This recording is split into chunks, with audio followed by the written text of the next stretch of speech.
আমাদের দেশের মাদকের সবচেয়ে বড় চালানা সোনার বাড়ির আশেপাশ দিয়া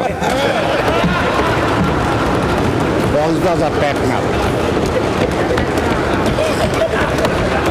আগে শুনতাম বদি, এখন তো বদি নাই, বদি তো বদ হয়ে গেছে গা। এখনকার ওইখানকার দায়িত্বটা কে নিছে? বাড়ির আশেপাশের লোক। স্বরাষ্ট্রমন্ত্রী তো চেনার কথা।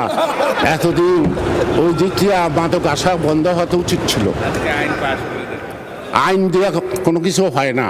আইন কার্যকরী করার জন্য সাহস লাগে, সৎ সাহস লাগে, ইচ্ছা লাগে। সুতরাং আমাদের একটা বড় চ্যালেঞ্জ এখন বাংলাদেশে মাদক আসক্ত।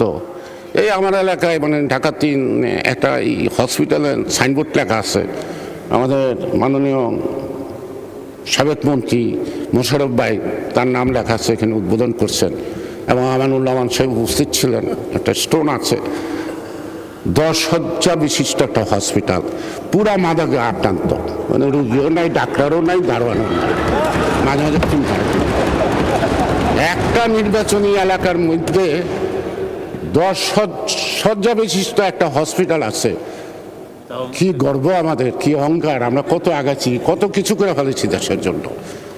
যেখানে আদমশুমারি অনুযায়ী লোক সংখ্যা হলো 6 লক্ষ, 6.5 লক্ষ, কিন্তু বেসরকারিভাবে 15 লক্ষ লোকের উপরে বসবাস একটি আসনে, ঢাকা 3-এ।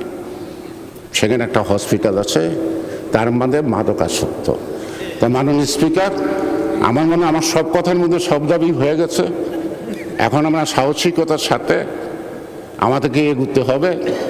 দেশ স্বাধীন করতে যখন বিরোধিতার মধ্যে পড়ছিলাম, আপনিও পড়ছিলেন, সকল বিরোধিতাকে কাটিয়ে যখন দেশটা স্বাধীন করতে পারছি, আজকে বহুদিন পরে এই অর্জিত গণতান্ত্রিক সরকার এবং গণতান্ত্রিক এই পার্লামেন্ট আমার মনে হয় সকল বাধা বিপত্তিকে অতিক্রম করে, মোকাবেলা করে আমরা আমাদের লক্ষ্যে পৌঁছতে সক্ষম।